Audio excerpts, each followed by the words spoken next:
খুব ভালো হয়।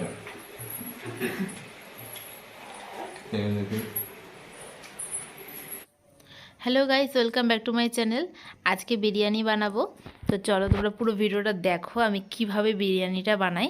তো এখানে সব আমি ইনগ্রেডিয়েন্টস নিয়ে নিয়েছি যে কি কি লাগবে বিরিয়ানির জন্য। তো চলো তোমরা পুরো ভিডিওটা দেখতে থাকো। হয়ে গেছে, আর বিরিয়ানির জন্য চালও ভিজিয়ে রেখেছি, সেটাও তোমাদেরকে দেখাবো। এই দেখো ফ্রেন্ডস, চাল ভিজিয়ে রেখেছি এখানে বিরিয়ানির জন্য, বাসমতি চাল।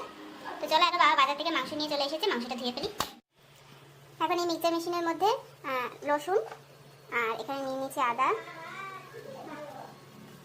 এখানে কিছু পাকা লঙ্কা রেখেছিলাম, এই দেখুন পাকা লঙ্কা, এর মধ্যে নিয়ে নিচ্ছি মিক্সারের মধ্যে। এখন এটাকে পেস্ট করে তারপরে তোমাদের সাথে দেখা হচ্ছে। এই দেখো বন্ধুরা, মশলাটা তৈরি হয়ে গেছে। এখন এই মশলা পেস্টের মধ্যে, মানে এই পেস্টটার মধ্যে এখন এই যে গুঁড়ো মশলাগুলো রেডি করে রেখেছি এখানে গুঁড়ো মশলাগুলো এক এক করে এর মধ্যে দিয়ে দেবো। তো চলো গুঁড়ো মশলা সব এক এক করে এর মধ্যে দিয়ে দিই। প্রথমেই এর মধ্যে দেবো লঙ্কার গুঁড়ো,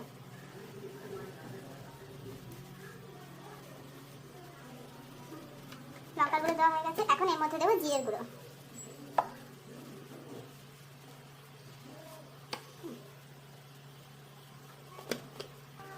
জিরের গুঁড়ো দেওয়া হয়ে গেছে। এখন এর মধ্যে দেবো 1 চামচ ধনে গুঁড়ো। সব মশলা দেওয়া হয়ে গেছে। এখন এই মশলার সাথে সব মিক্সারে যে মশলাটা করা হয়েছিল সেটা মিক্স করে নেবো একটু। সব মশলাগুলোকে একসাথে মিক্সড করে নিয়েছি। এখন এটাকে পাশে সরিয়ে রেখে দেবো। আর এদিকে যে আলুগুলো রয়েছে সেই আলুগুলো এখন ভেজে নেবো। তো চলো আলুগুলো এখন ভেজে নেবো। এখানে আলু ভাজতে বসিয়ে দিয়েছি, দেখো আলুটা ভাজা হোক ততক্ষণ তোমরা আমার যারা চ্যানেলটিকে সাবস্ক্রাইব করনি তারা এখন সাবস্ক্রাইব করে দাও, আর যারা ফেসবুক পেজ থেকে দেখছো তারা আমার চ্যানেলটিকে প্লিজ ফলো করে দাও, যাতে নতুন নতুন ভিডিও তোমাদের কাছে পৌঁছে যায়। তো চলো আর পুরো বিরিয়ানির রেসিপিটা তোমরা দেখতে থাকো, যে আমি কেমন করে বিরিয়ানি বানাই একদম ঘরোয়া পদ্ধতিতে। কোনো রকম বেশি মশলা থাকবে না, কোনো রকম কম মশলা থাকবে না, মানে খুব সহজ পদ্ধতিতে তোমরা বাড়িতে বিরিয়ানি করে খেতে পারবে। তো চলো এখন আলুটা ভেজে নিই, তারপর তোমাদের সাথে কথা হচ্ছে। বিরিয়ানির জন্য মশলা নিয়ে নিয়েছি সাদা গোলমরিচ, গোটা গরম মশলাগুলো, আর স্টার নিস, আর এখানে রয়েছে জয়িত্রী। আমার কাছে জায়ফলটা ছিল না, সেই জন্য জায়ফলটা নিতে পারিনি। হাঁড়িতে জল বসিয়ে দিয়েছি গরম হতে, জলটা প্রায় গরম হয়ে এসেছে। আর এর মধ্যে বিরিয়ানির সব মশলাগুলো দিয়ে দিয়েছি। আর পাশে এখানে গ্যাসে কড়াই বসিয়ে দিয়েছি। এখানে এখন পেঁয়াজের বেরেস্তাগুলো ভেজে নেবো, মানে পেঁয়াজ কুচি করে রেখেছিলাম সেগুলোকে বেরেস্তা করে নেবো। এখন কড়াইতে দিয়ে দিয়েছি। এখন এই পেঁয়াজগুলোকে লাল লাল করে ভেজে নেবো, তাহলে বেরেস্তা হয়ে যাবে। তো চলো একেবারে তোমাদের সাথে দেখা হচ্ছে মাংস রান্নার সময়। এই যে মাংস রান্না শুরু হয়ে গেছে। তো দেখো ফ্রেন্ডস, খুব সুন্দর কালার এসেছে মাংসটা। এখন মাংসটা রান্না হচ্ছে এদিকে। আর এই পাশে হাঁড়িতে ভাত বসিয়ে দিয়েছি, মানে বিরিয়ানি চালটা বসিয়ে দিয়েছি। তারপরে ফুটে এসেছে। 90% সেদ্ধ করবো আর 10% দমই সেদ্ধ হবে। তো চলো ভাতটা হয়ে যাক আর এদিকে মাংসটাও হয়ে যাক, তারপরে তোমাদের বিরিয়ানি রেসিপি সাথে দেখা হচ্ছে। চলো বিরিয়ানি করার জন্য এই যে ভাত নিয়ে চলে এসেছি, মানে বিরিয়ানি ভাত। এখানে রয়েছে বেরেস্তা, Subscribe to my channel and also press this bell icon. আর রয়েছে ঘি। তো চলো এখন বিরিয়ানিটা মিশিয়ে নিই। এখন এই সসপ্যানটার মধ্যে আমি বিরিয়ানিটা তৈরি করব, মানে বিরিয়ানিটা মাখাবো সব কিছু দিয়ে। তো এখন এখানে ঘি মাখিয়ে নিলাম, এরপরে অল্প অল্প করে এর মধ্যে ভাত দিয়ে দেবো। বিরিয়ানির রেসিপি তোমরা সবাই জানো ঘরোয়া পদ্ধতিতে, তো আমিও তাও আর একবার দেখাচ্ছি তোমাদেরকে।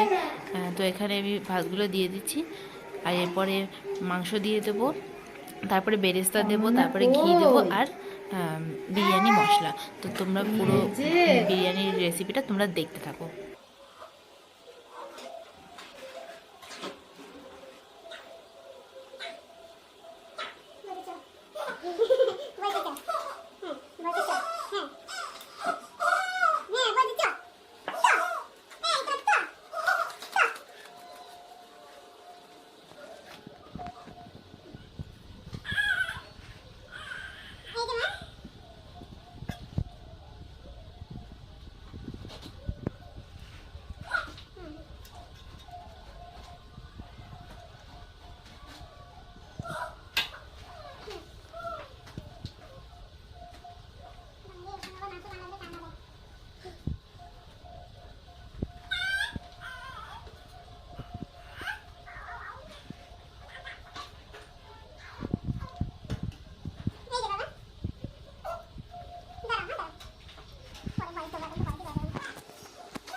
এখন এই যে বিরিয়ানি দমে বসিয়ে দিয়েছি, এখন 10 থেকে 15 মিনিট বিরিয়ানিটা দম হবে, তারপর রেডি হয়ে যাবে আমাদের স্পেশাল বিরিয়ানি।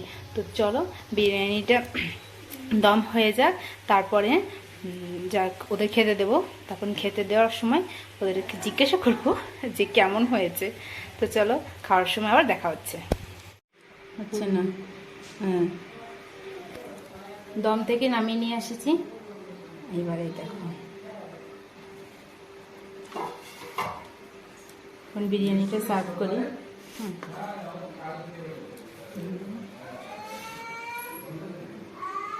প্রথমেই আছে বিশাল বড় লেগ পিস,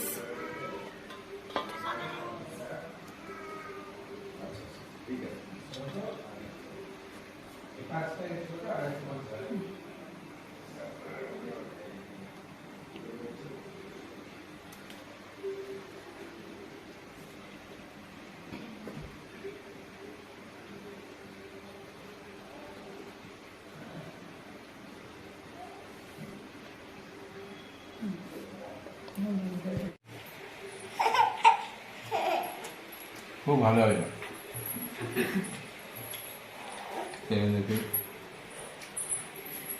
থ্যাংক ইউ।